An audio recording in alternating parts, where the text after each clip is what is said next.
প্রথমবারের মতো বাংলাদেশ ব্যাংকের আয়োজনে ইতালির রাজধানী রোমের 5 তারকা হোটেল রেডিসনে অনুষ্ঠিত হলো রেমিটেন্স এবং বিনিয়োগ মেলা।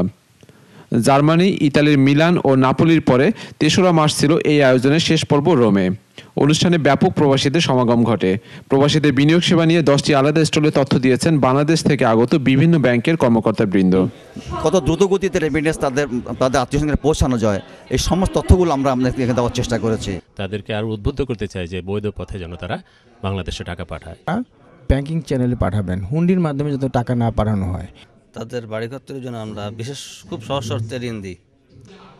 ইতালিতে প্রবাসী ভাইদের টাকাটা যেন বৈধভাবে ব্যাংকিং চ্যানেলে বাংলাদেশে পৌঁছায়। সন্ধ্যা 6টায় শুরু হওয়া মূল অনুষ্ঠানে ইভেন্ট ম্যানেজার বিশ্বাস মালিক টিপু উপস্থিত প্রবাসীদের স্বাগত জানান। এরপর একে একে বক্তব্য রাখেন অগ্রণী ব্যাংকের বাবুল ইসলাম, রূপালী ব্যাংকের আশরাফুজ্জামান, মার্কেন্টাইল ব্যাংকের তরিকুল ইসলাম, এনসিসি ব্যাংকের আক্তার হামিদ খান, ব্র্যাক সাজন এক্সচেঞ্জ কোম্পানির আব্দুল সালাম, সিটি ব্যাংকের হেলাল আহমেদ চৌধুরী, ন্যাশনাল এক্সচেঞ্জের প্রধান নির্বাহী ইকরাম ফরাজি, জনতা এক্সচেঞ্জের মোহাম্মদ মাহবুবুর রহমান। বাংলাদেশ ব্যাংকের পক্ষ থেকে নির্বাহী পরিচালক মাহফুজুর রহমান এবং সুধীর চন্দ্র দাস অনুষ্ঠানে আগত প্রবাসীদের বিভিন্ন প্রশ্নের জবাব দেন। তারা জানান অচিরেই ইউরো কারেন্সিতেও সরকারি বন্ড কেনার সুবিধা পাওয়া যাবে। এ সংক্রান্ত চূড়ান্ত অনুমোদনের ফাইল এখন অর্থমন্ত্রীর কাছে রয়েছে। অনুষ্ঠানে বাংলা কমিউনিটি নেতৃবৃন্দের মধ্যে বক্তব্য রাখেন লোকমান খান, শাহ তাইফুর রহমান ছোটন, লিটন মোল্লা, হেনরিদি কস্তা এবং আয়োজনের ইতালির প্রতিনিধি হোসনে আরা বেগম।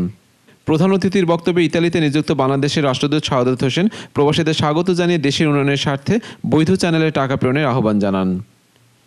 সভাপতির বক্তব্যে ফার্স্ট সিকিউরিটি ইসলামী ব্যাংকের ডিএমডি আব্দুল কুদ্দুস 10টি ব্যাংকের এই আয়োজনে তাদেরকে লিড স্পন্সর ব্যাংক হিসেবে গণ্য করায় বাংলাদেশ ব্যাংককে ধন্যবাদ জানান।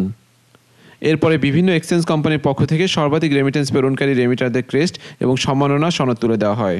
অনুষ্ঠানের দ্বিতীয় পর্বে সুস্মিতার উপস্থাপনায় ইতালি প্রবাসী শিল্পীদের নিয়ে একটি মনোজ্ঞ সাংস্কৃতিক অনুষ্ঠান পরিবেশন করা হয়। আয়োজন নিয়ে প্রবাসীরা এনটিভির কাছে তাদের অনুভূতি তুলে ধরেন। রেমিটেন্স কীভাবে বাংলাদেশে বাড়বে এটার উপরে তো কোনো প্রোগ্রাম হলোই না, এটা হলো একটা সামাজিক প্রোগ্রামের জন্য। এটা আমাদের অর্থনৈতিকভাবে অগ্রগতি অর্জনের জন্য একটি পন্থা হতেই পারে। এভাবে সেই তো আজকে আরও 2টা বন্ড কিনলাম এই সুন্দর আয়োজনের জন্য। রেমিটেন্স মেলায় এসে খুবই ভালো লাগছে আমাদের, আর আশা করি বৈধভাবে সবাই টাকা পাঠাতে পারবে দেশে। আমাদের বিশ্বাস এই ধরনের আয়োজন প্রতি বছর হলে প্রবাসীরা বিভিন্ন সুযোগ সুবিধা সম্পর্কে জানতে পারবেন এবং তাদের টাকা বৈধভাবে পাঠানোর বিষয়ে আরও বেশি উৎসাহিত হবেন। একে জামান, এনটিভি নিউজ, ইতালি।